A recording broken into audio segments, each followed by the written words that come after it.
Good afternoon, everyone, and thank you for joining us at the press briefing today. Our speaker today is Ms. Francesca Albanese. She is the Special Rapporteur on the situation of human rights in the Palestinian territories occupied since 1967. The Special Rapporteur just presented her report to the 59th session of the Human Rights Council, titled From Economy of Occupation to Economy of Genocide. We will begin with brief opening statements from the Special Rapporteur, and she will then take questions. Over to you, Ms. Albanese. Thank you very much, and good afternoon, everyone. Bonjour tout le monde, and those who are here and those who are following this press conference from afar. And I'm sure you have heard or read through my report, my last report, that reveals how corporate profiteering and monetary gain has enabled and legitimized Israel's illegal presence and action in the little that remains of historical Palestine, the occupied Palestinian territory. What I'm going to tell you paints a very grim picture. In many respects, I could have written this report 2 years ago, and it would have been a fair exposure of the economy of the occupation, made of two pillars: a pillar of displacement, a pillar of replacement, held together by an ecosystem of enablers, from financial actors to institutional knowledge production actors like universities and even charities. So the system is such that today I say Palestine is a crime scene. And actually, if it were a crime scene, it would have the fingerprints of all of us through what we purchase, which company we choose to insure as an insurer for our car or our home, and the banks where we put our money, the investments we make, and so on and so forth. And even universities where we go, where we teach, of which we are alumni, including those who silence debate around Palestine, claiming that there is not enough balance when denouncing genocide. And by the way, both me and Agnes Calamar, for what concerned the appalling decision of the University of Bern not to host a debate, I mean, we were open to the university to invite any pro-genocide scholar they could find. It's their decision just to silence the debate. However, if the genocide has not stopped, it's not just because there has always been an economy of the occupation. It's because the economy of the occupation has turned into an economy of genocide. And so there have been people and organizations that have profited from the violence, the killing, the maiming, the destruction in Gaza and in other parts of the occupied Palestinian territory, because it's not that the Palestinians in the West Bank and East Jerusalem are having the happiest time of their life as we speak.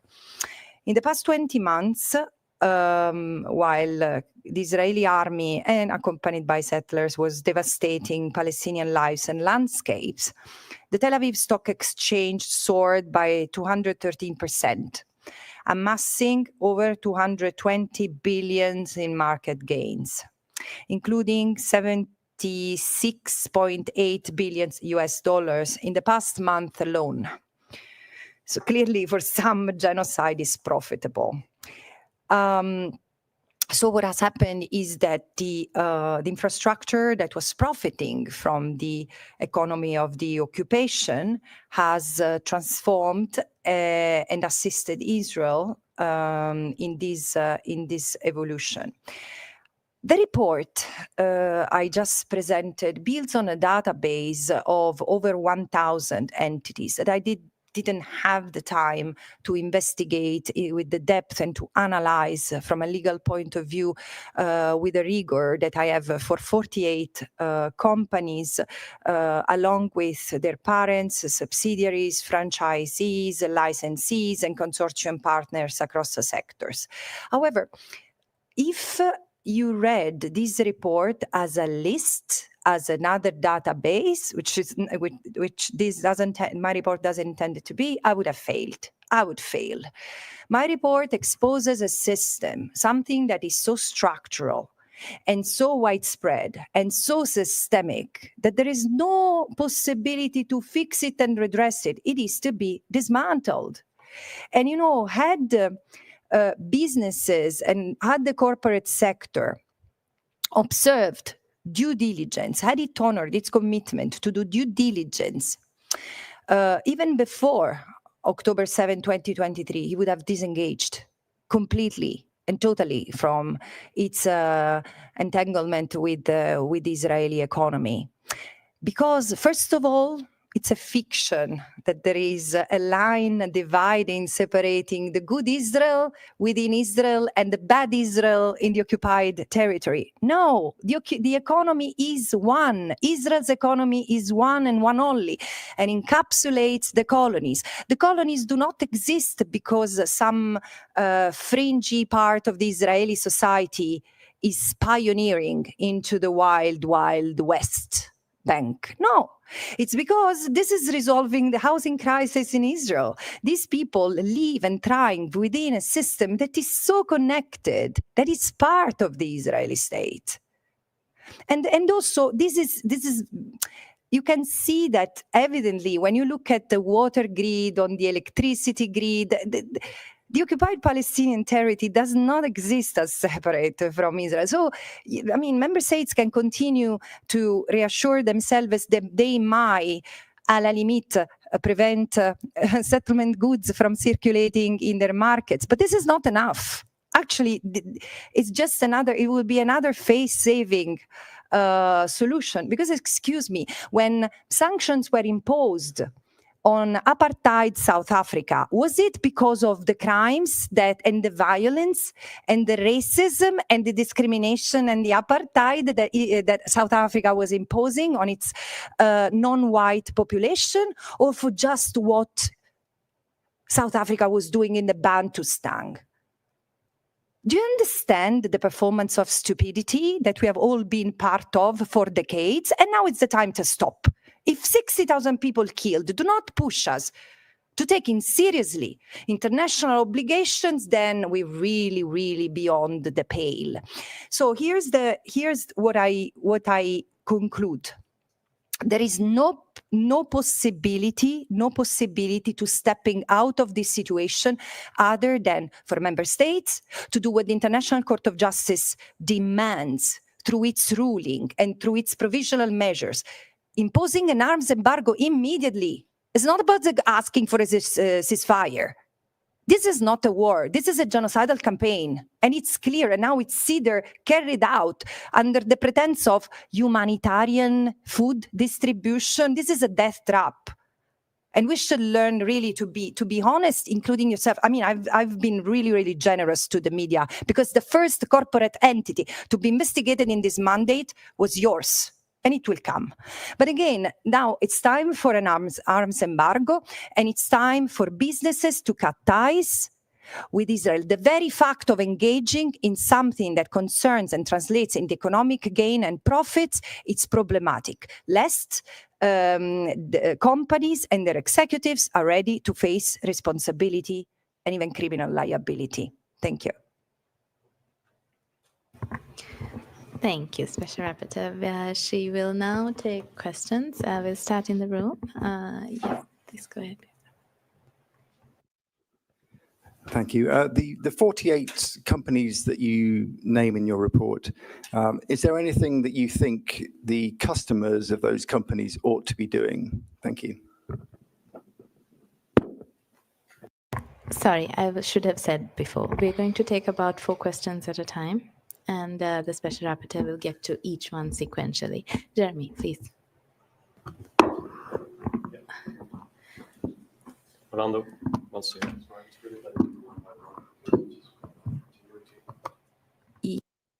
Understand. Just a second.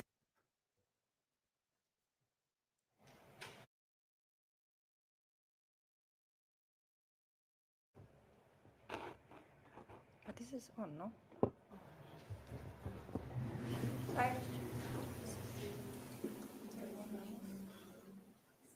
Okay. No problem.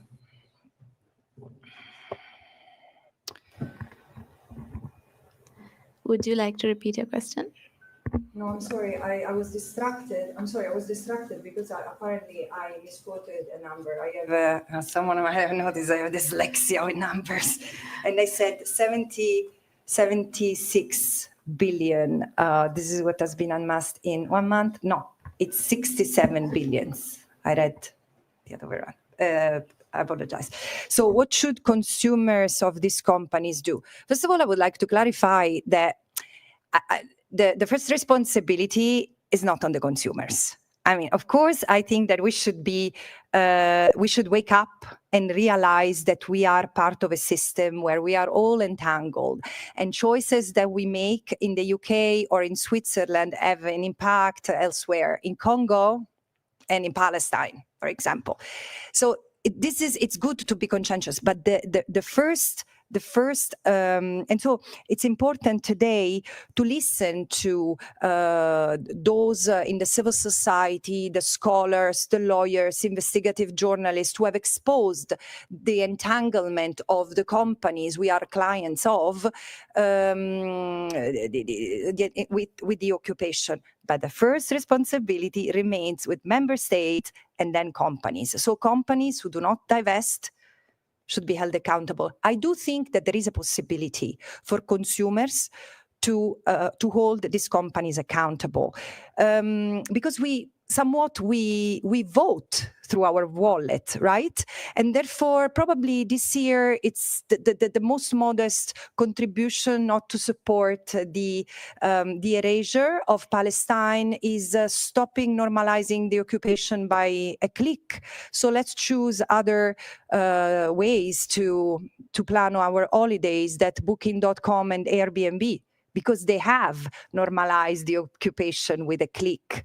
They continue, even at this time, to advertise nice neighborhoods in settlements. Settlements are stolen land, and profiteering from the gains made in this way might amount to money laundering in certain jurisdictions. So we have to choose better. But again, main responsibility, states and companies.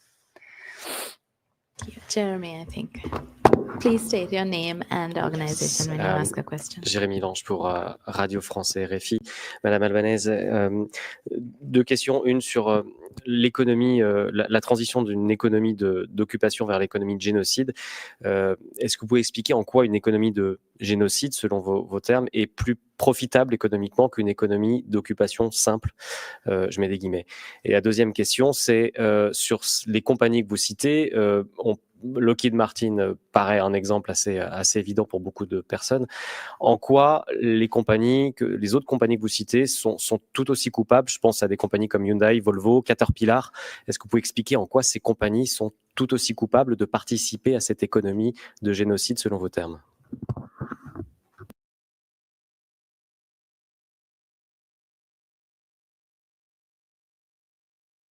Je peux vous répondre tout en admettant que cette enquête que je menais m'a tellement choquée que je pense, voilà, là aussi, ce que vous percevez, la rage et l'horreur que j'ai, c'est parce que vraiment pour moi c'était tout à fait nouveau. Bon, il y a aussi des économistes qui disent seulement des juristes peuvent être étonnés par la réalité parce qu'on le savait. De toutes les façons, maintenant c'est important que tout le monde prenne conscience de cette réalité. Et là, je ne sais pas si numériquement, c'est plus profitable, mais je peux vous dire, c'est-à-dire dans le long terme. Je ne dispose pas des instruments analytiques pour assurer ça. Mais si je vous dis que pendant ces mathématiques basiques, même les gens qui sont dyslexiques avec les chiffres peuvent le comprendre. S'il y a eu une augmentation de 220 milliards dans 20 mois et 70 milliards dans le dernier mois, qui coïncide avec la course au réarmement pour plusieurs pays, vous voyez où est la plupart des profits. Ce sont avec les compagnies de surveillance et les compagnies de production d'armes. Et c'est choquant, mais il y a une ligne, on peut tracer une ligne droite et directe entre ce qu'Israël a fait dans les derniers 20 mois à Gaza, en réadaptant les armements qui ont été fournis surtout par l'Occident, comment ils ont été customized pour créer le dégât qu'ils ont créé à Gaza. Et maintenant, ils sont en train de les vendre. Les drones qui tuent et le unmanned technology qui tue en déresponsabilisant le tueur. C'est quelque chose qui nous jette tout le monde de loin, tout le monde de l'avant, qu'on n'a même pas la capacité d'absorber le dessin criminel qui est derrière tout ça. On doit arrêter tout ça. Et voilà, les profits que ces compagnies sont en train de faire sont la mesure de leur implication dans ce génocide. C'est une économie qui soutient ce qu'Israël, au lieu de le sanctionner, on est en train de le soutenir. Et là, je vous ai donné l'exemple du secteur militaire et de surveillance, mais c'est clair qu'il y a le milieu financier qui a provoqué une injection de capital dans le système. Et tandis que je dis, mais même les Israéliens ont payé avec leur économie et la réduction de salaire pour quelqu'un et pour certains, et la réduction d'emplois, la fermeture d'emplois pour plusieurs. Mais combien la population ça peut rire, n'est pas réfléchi dans le stock exchange. C'est pour ça que je dis, ce n'est même pas quelque chose qui concerne l'État comme ensemble des citoyens. C'est les intérêts du secteur privé précèdent les intérêts de la population. Et on m'avait posé une autre question.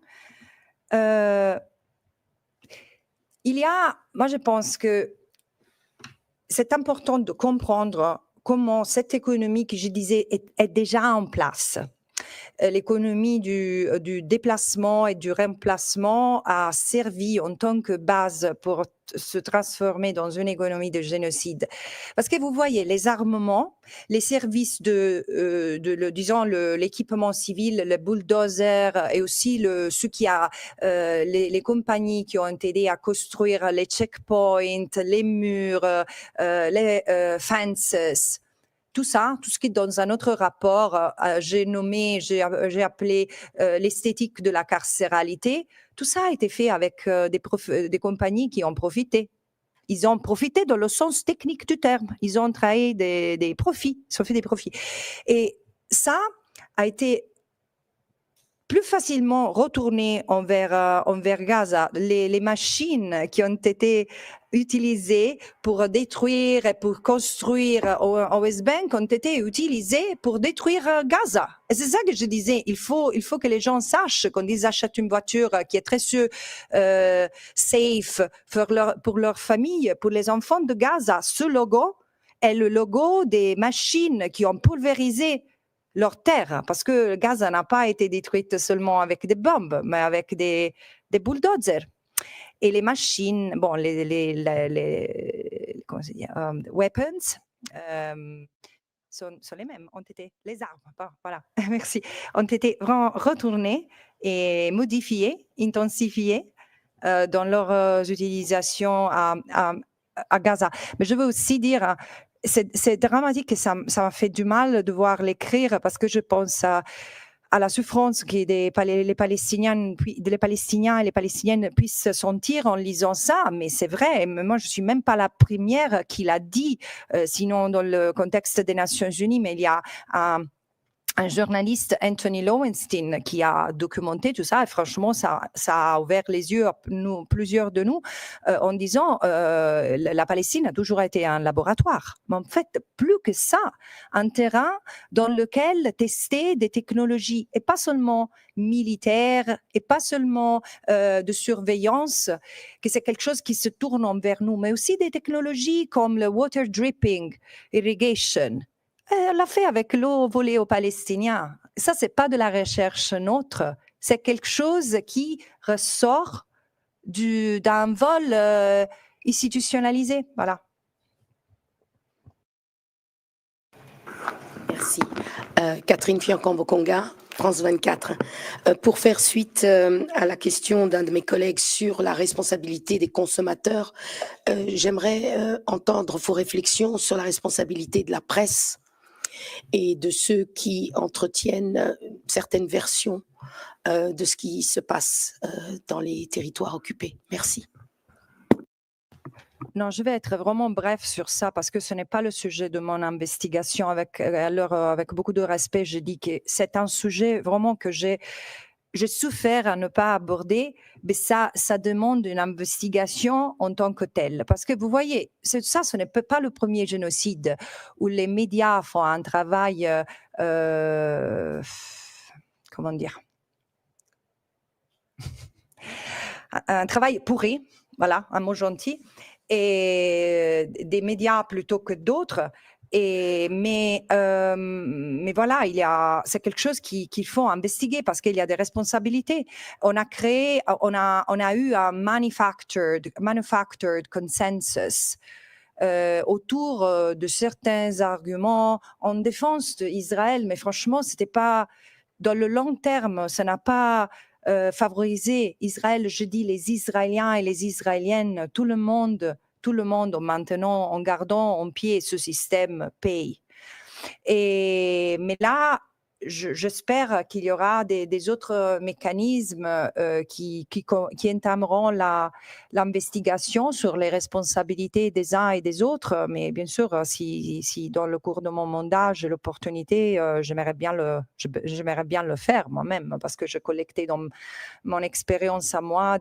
Voilà, c'est la façon, les médias, certains médias ont la tendance à construire ce qu'en anglais s'appelle des overton window, qui c'est vraiment un contexte très limité et très partiel d'analyse. On part toujours sans questionner la prise de position de l'État d'Israël, un État que je veux rappeler à tout le monde est accusé dans des procès internationaux comme État à travers ses fonctionnaires publics pour génocide, crimes contre l'humanité, crimes de guerre. Et alors, on peut aussi prendre une certaine distance par les propos de ces représentants. Voilà, surtout parce que les médias font disons, la transmission et le filtrage de ce qui ressort du gouvernement israélien, mais ils soutiennent des choses qui sont des propos génocidaires. Mais on ne les voit pas, on ne les entend pas si on regarde et lit beaucoup de médias occidentaux. Mais ça va finir. Pour moi, ce n'est pas une question de si, c'est une question de quand. Pardon. I have a question in the back, and I think we have to move to some questions online soon after. Yes, thank you very much. My name is Satoko Adachi. I work for Japanese daily newspaper Yomiuri Shimbun. Could you give us a sense of how many % of the Israeli working population is engaged in either the economy of occupation or the economy of genocide? Thank you. I don't know, I've not investigated that. But approximately the entire population or? The Israeli Work Federation. Sorry, probably I didn't understand. You didn't understand? Okay, I repeat my question. I just want to get a sense of how many % of the Israeli working populations are engaged in either economy of the genocide or the economy of occupation.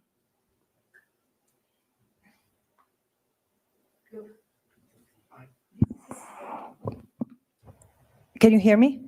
Mm-hmm.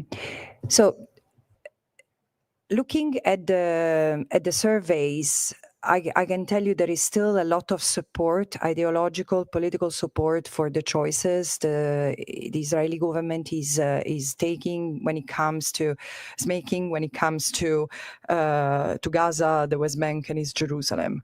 While there are brave Israelis and international activists, the only ones who stand with their own body in between the soldiers, the armed settlers, and the Palestinian villagers attacked, the majority is either inactive, indifferent, and there is a significant part of the population which supports the most settler, the colonization-driven government, more explicitly colonization-driven government that has ever led the state of Israel.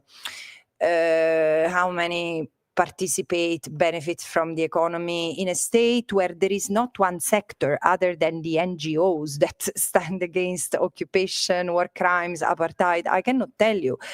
But again, today, we should, as I said, we should stop looking at Israel and the occupied Palestinian territory as if they were two different entities. And this is why I call for sanctions to be imposed on the states. And this is something that hopefully would lead to an awakening of the Israeli society itself. And I resent the limited engagement I have with this society. And I want to make the point that the few times I've been asked for an interview by Israeli TVs, then have been cancelled. I've been available even when they were late, and then they have cancelled. So there is no possibility for me to pass these messages. But I do firmly believe that the Israeli society is also, with very different sense of responsibility, part of victimized by this apartheid, because they are indoctrinated to a point of dehumanizing the Palestinians and not recognizing them as their peers. And this is unfortunately a state endeavor that comes from afar. Thank you. We're just going to move to some questions online. We have Yuri. Yes, thank you. I have two questions, if possible. So the first one will be about the fact that the US administration, it seems that they're trying to have you out from your mandate. Some US medias say that the Trump administration sent an official letter to the Secretary General in order to have you out. Do you have any comment on that? And is it true? Because for now we have this only through media. And my second question is regarding the creation of a special tribunal for Israel. Is it something that you will support if it will be pushed by different countries? Because, for example, when it comes to Ukraine and Russia, the Western countries are the first that want the creation of a special tribunal. Do you see a kind of volunteers from these same countries when it comes to Israel, and do you think that it can happen one day?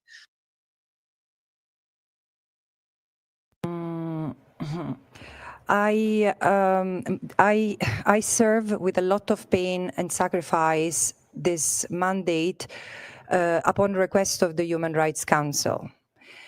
Not just what happened in the last 3 months, the fact that the council embraced without challenging it the decision of the finding of the coordinating committee that have not acted in violations of the code of conduct, was reassuring, because the only thing I wanted to do 3 months ago, after engaging so much of my time and sacrificing so much of my own life to serve this mandate with honesty and integrity, I really wanted to present this report, because I really believe that while member states are aware, and people are aware of the violations, it's difficult to see the system, and many are genuinely surprised of this picture, what I shared. And what reassures me is that what I've seen today in that room at the Human Rights Council is something I've never seen.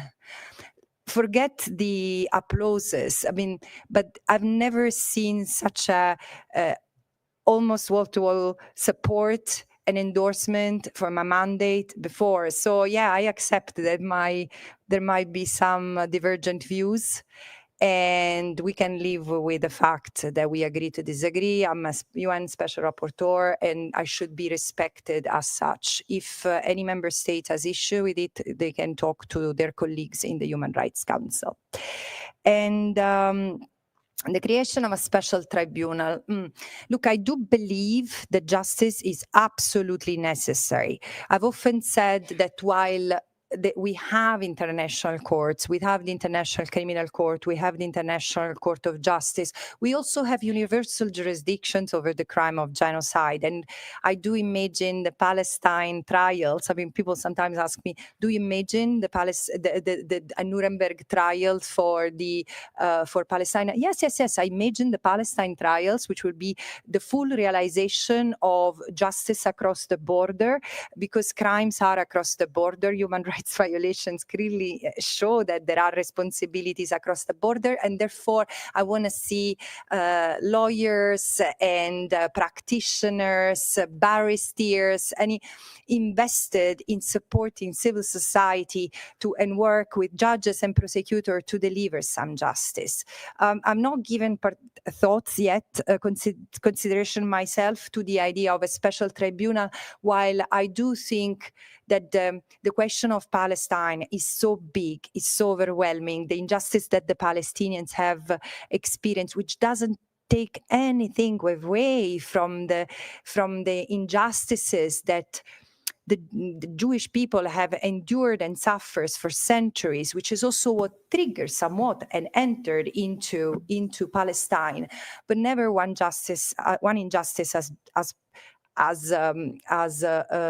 justified another injustice. So now it's the time to look at what for 77 years, actually for 100 years, the Palestinians have endured, and probably one ad hoc mechanism would make sense. However, I also know that accountability per se, retributive justice, and even political solutions that take into account and realize the rights and freedoms of all, because this is the only solution that I see, the only political solution that I see as necessary and viable. Then it will be up to the Palestinians and the Israelis to decide in what form of state 33 years later, the beginning of the peace process, they want to live in, one state, two states, three states. It's up to them to decide. However, I also think that the word that particularly my part of the world struggles with, and it's very necessary both for the Palestinians and the Israeli, is healing.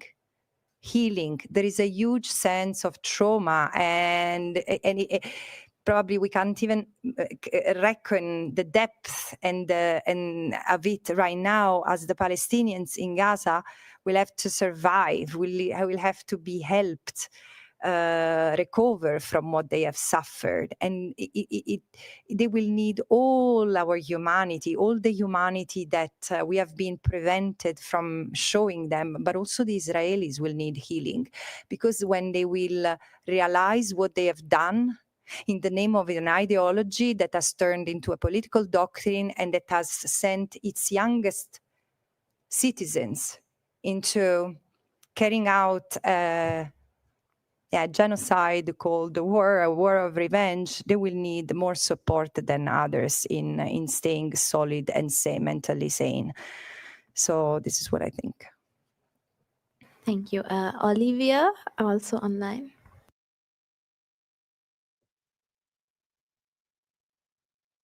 Thank you very much, Ms. Albanese. Olivia Lepodova from Reuters here.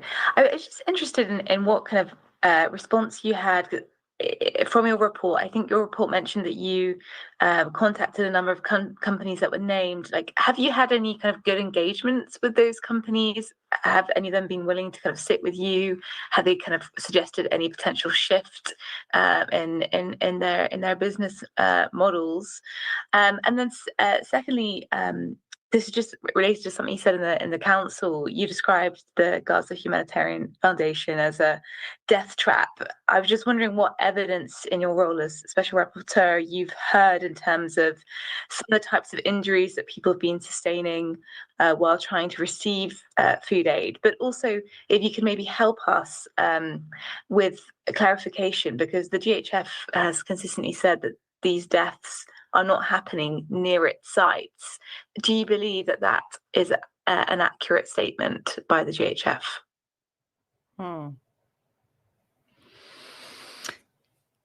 So first of all, I've notified all companies that have been named in the report.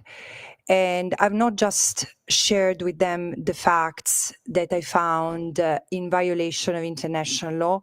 For each of them, I've developed, and this is something that goes beyond what has been done in other similar cases. For each of them, I have provided a detailed analysis, a case-by-case legal analysis of where I found their non-conformity with international law translating into violation of the right of self-determination, other human rights violations, and even war crimes or crimes against humanity, and to an extent, in which cases they could be embroiled in the crime of genocide. So following this, 18 companies replied, the others didn't. And of these 18, I can say that only a small number engaged with me in good faith, because a number of them reasserted what I had said, and saying that there was absolutely nothing wrong, that I was in the sense I was hallucinating, I was not reading international law correctly, and that's okay, we will see. Clearly, they don't understand international law. Clearly, they think that that international law is there to make excuses. And frankly, they are in good companies, because we just come from 20 months in which international human rights law violations have been justified as compliance with international humanitarian law, like forced displacement renamed, rebranded, like evacuation orders to population moved into the safe zones, or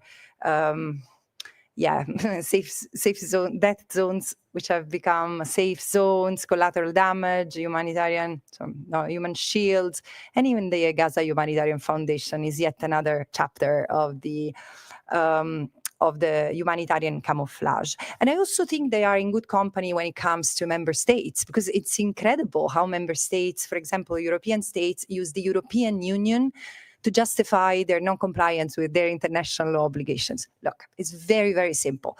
The International Court of Justice, because everyone says, no, we cannot call genocide because there is no court determination. First of all, since January 2024, the court recognized the risk of irreparable harm to the Palestinians in Gaza under the Genocide Convention, which means they recognize the plausibility of genocide, which means that this is the moment the obligation to prevent kicked in. So if one has to be serious about in reading international law literally.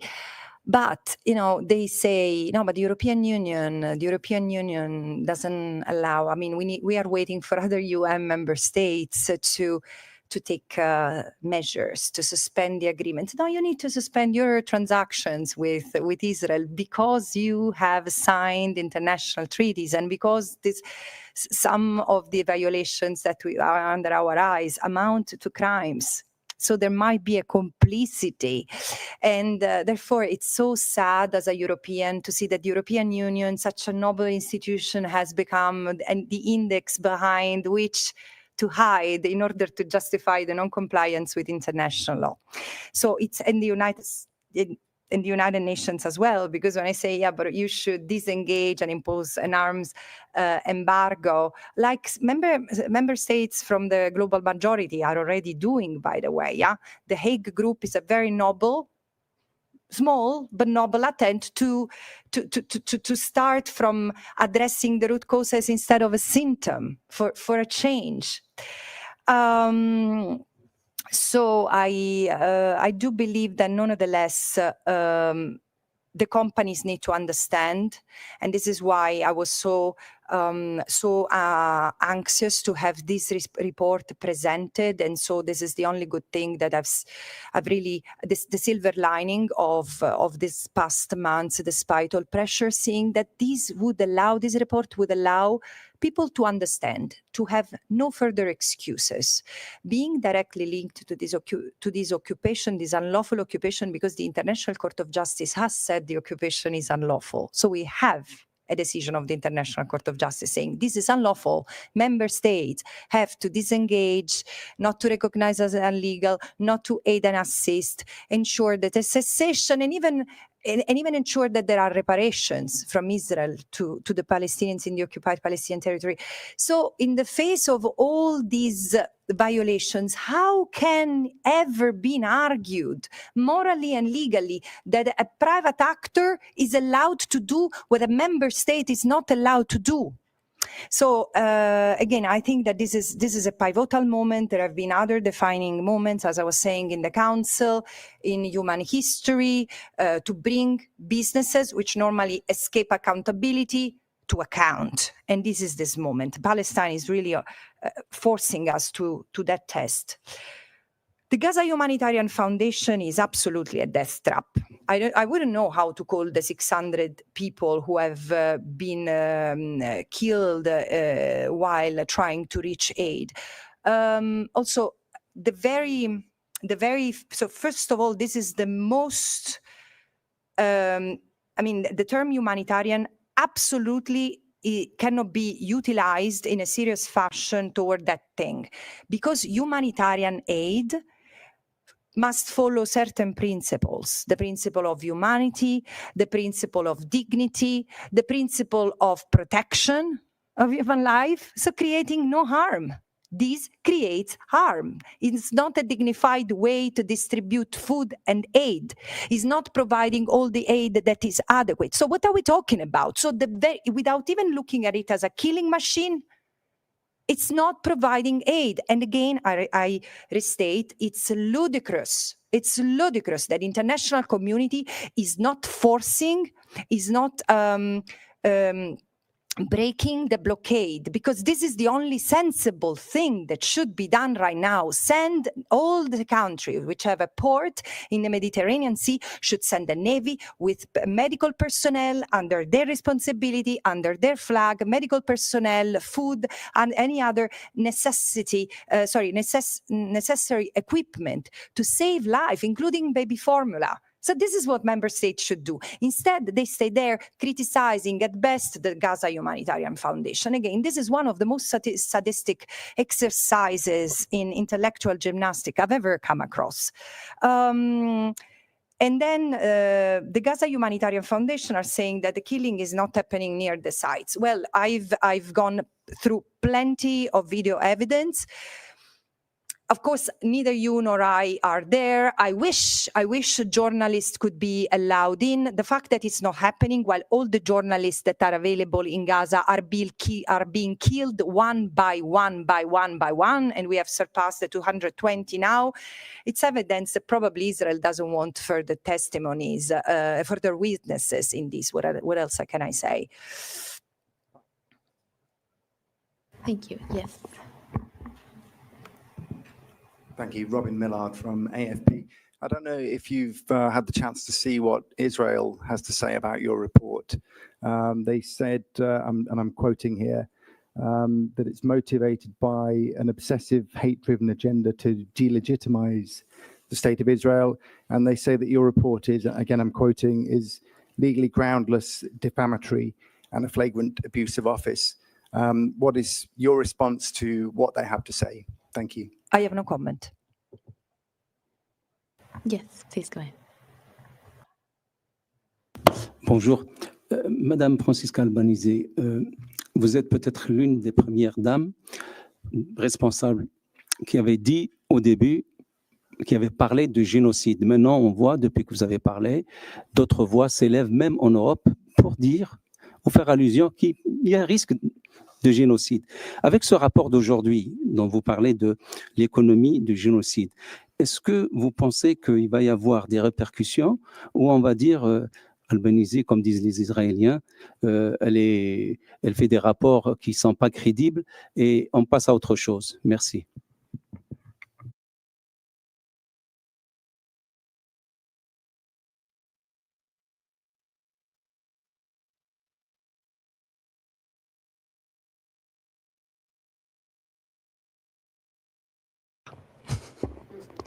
Je n'ai pas la boule de cristal pour voir dans le futur, j'aimerais bien.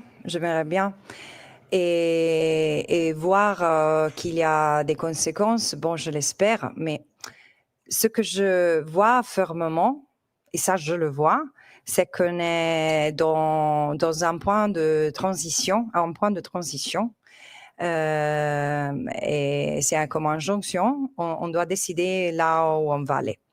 Et moi, je sens qu'il y a un vent de changement. Ça vient tout d'abord par les gens.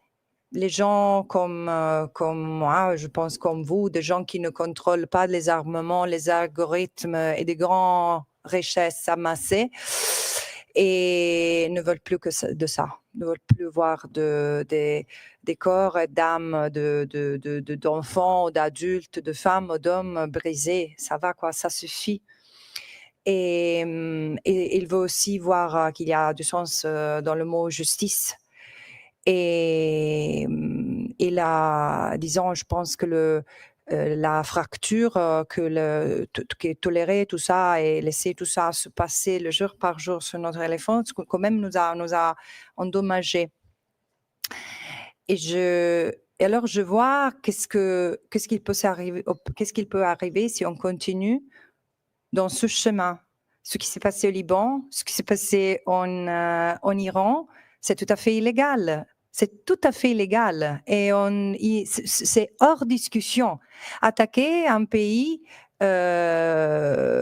agresser un pays pour n'importe quel souci qu'on a, tout en tuant la voie diplomatique, est une agression, et aussi une agression contre la Carte des Nations Unies. Et ça se passe systématiquement désormais. Je dis les autres 191 États membres qui n'ont rien à gagner par disons, ce partenariat qui franchement a fait de la destruction au moins dans l'atteinte de détruire le système multilatéral. Ça semble un objectif. Qu'est-ce qu'ils ont les autres à gagner? Rien. C'est pour ça que je dis il faut virer envers un autre chemin où on respecte un minimum de règles qu'on s'est données.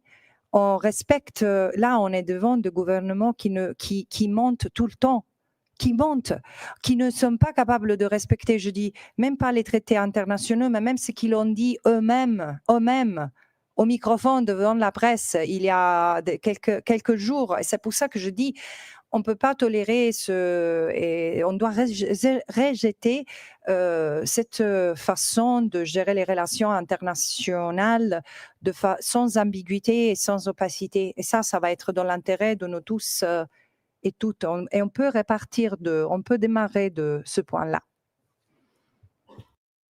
Thank you. Yes, please go ahead.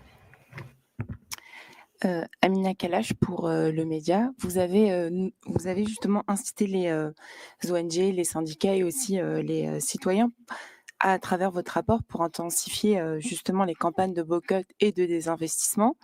Quels sont les effets concrets que vous espérez? Et vous avez aussi nommé plusieurs entreprises européennes et internationales. Est-ce que vous avez eu un retour depuis sur votre rapport?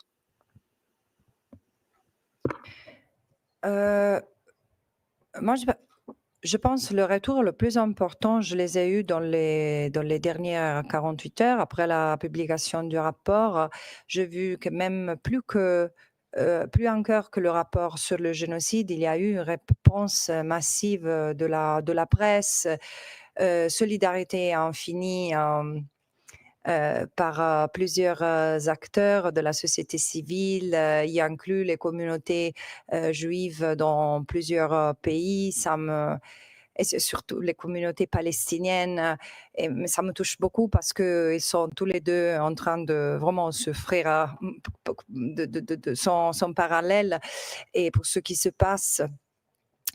Et ça m'a touché beaucoup la réaction des États membres.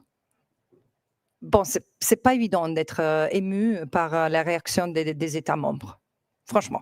Mais là, ça m'a touchée parce que vraiment, ils ont lu, tout le monde, de l'Est au Ouest, du Nord au Sud, ils ont lu le rapport, c'est clair. Ils ont eu le temps de l'envoyer en urgence à leur capitale et d'avoir une réponse. Et la majorité absolue, si ce n'est pas la totalité, a exprimé son soutien, pas seulement au rapport, au mandat, à mon mandat. Et ça, c'est une réponse très forte aux États qui ont pris la parole. Moi, je pense que les États qui m'ont accusé n'ont même pas vraiment pris conscience de la réalité qu'ils ont provoquée. Mais quand même, n'importe. Moi, j'ai des épaules assez fortes pour éviter le danger qui vient aussi de l'attaque à ma réputation et tout. Je dis, moi, je suis plus à moi.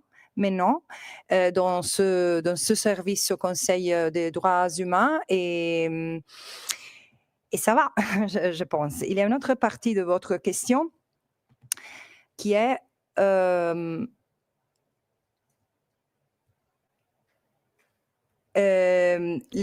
que la société civile, les travailleurs et tout peuvent faire.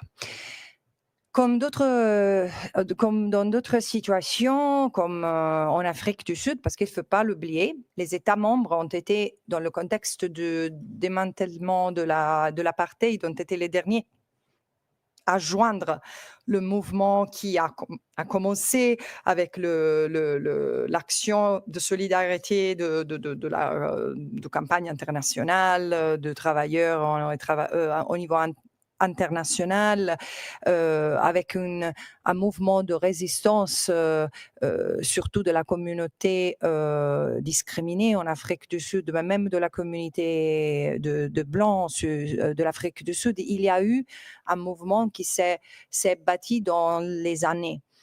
Les États membres ont été les derniers à comprendre qu'il fallait imposer des sanctions. Finalement, on l'a fait. Mais ça m'a vraiment frappé qu'il fut l'ancienne ministre des Affaires étrangères de l'Afrique du Sud, Madame Naledi Pandor, qui dit un jour, ça suffirait que pendant un mois, tout le monde commençait une grève, un strike. C'est difficile aujourd'hui parce que aussi le monde des travailleurs est beaucoup plus affaibli, tout le monde est fragilisé par le même système qui est mis en cause aujourd'hui. C'est pour ça qu'il faut avoir des règles qui protègent l'individu, les travailleurs, qui protègent l'environnement. Ça, c'est un moment de changement. Et tous les mouvements qui sont en train aujourd'hui de lever leur tête et de leur voix à soutien de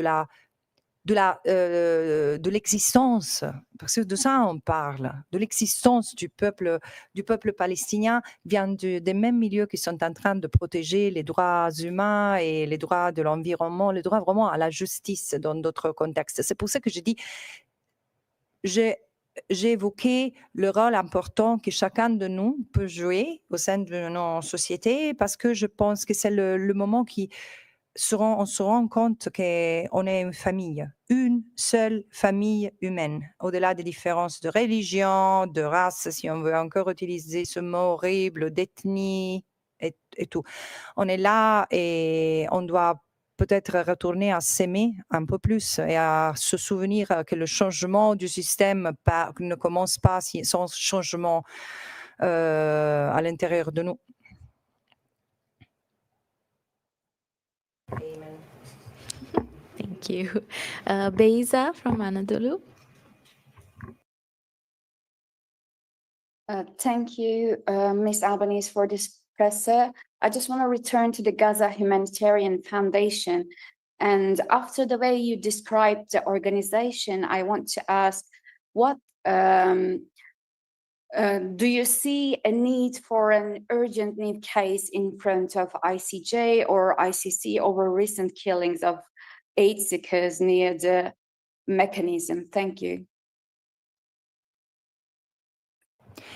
I'm really reassured by the fact that this company has been, this entity has been deregistered. I hope this is the right term, because I saw it in between the interactive dialogue and the press conference, but so I see that it doesn't have necessarily a protected status in Switzerland, in Geneva anymore, and this is reassuring.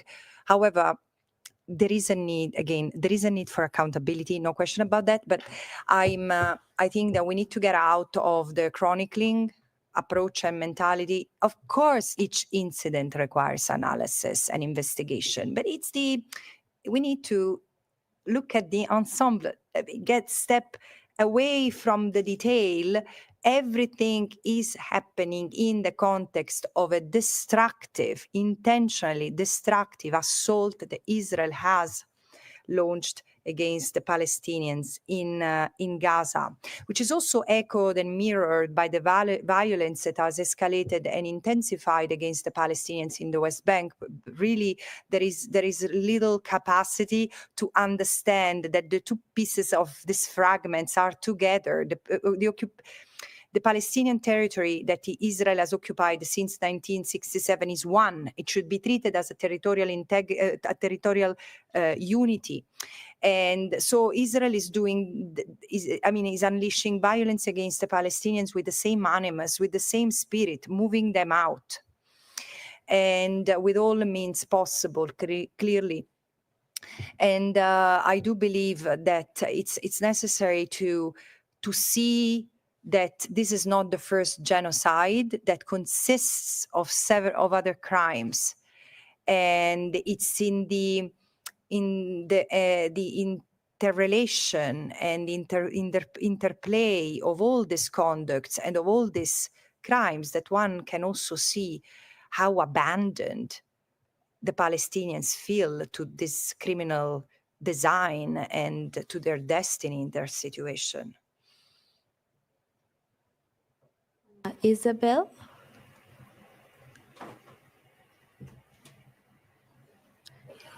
Yes, good afternoon. Thank you very much for this press conference.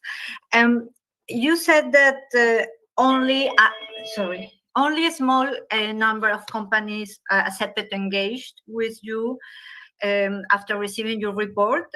But I would like to know if any company or a few companies told you that they will reassess or analyze their businesses in Israel, or businesses that affects the occupied Palestinian territories. And also, a second part of my questions, I am sorry if I focus on one company, but you mentioned a trying building a Spanish company, and I would like to ask you, because you mentioned in the report that they participate with other company to expand the public transport in Jerusalem. But I would like to be precise if these expansions are attached to East Jerusalem. What is the problem in this case? And if this company has replied something to you. Thank you. As I said, only a small number of companies have really engaged in good faith, and one in particular, till the last conversation, where I realized that there was probably not much good faith, because clearly there was an interest in not having their name on the report, which I understand, but no, I've seen no sign whatsoever of readiness to disengage, rather the contrary, which doesn't mean that this will not happen. I think it will happen. And but even if you think of for me, the most shocking one, and it's a peculiar, not a peculiar, but it's particularly serious for me that the Norwegian pension funds stays engaged in the occupied Palestinian territory by supporting businesses, because I've really engaged with the government of Norway, with which I've always had really good and solid, respectful engagement. But again, the Norwegian pension fund, I mean, the engagement I've had so far with their governing body and their ethic council indicates that there is clear misunderstanding of international law obligations. So I truly hope that this report will give the possibility also to the civil society, to the international lawyers in Norway, like in other countries, for the other companies and the other entities named, to engage with the government. And otherwise, if this doesn't cease, well, there should be accountability.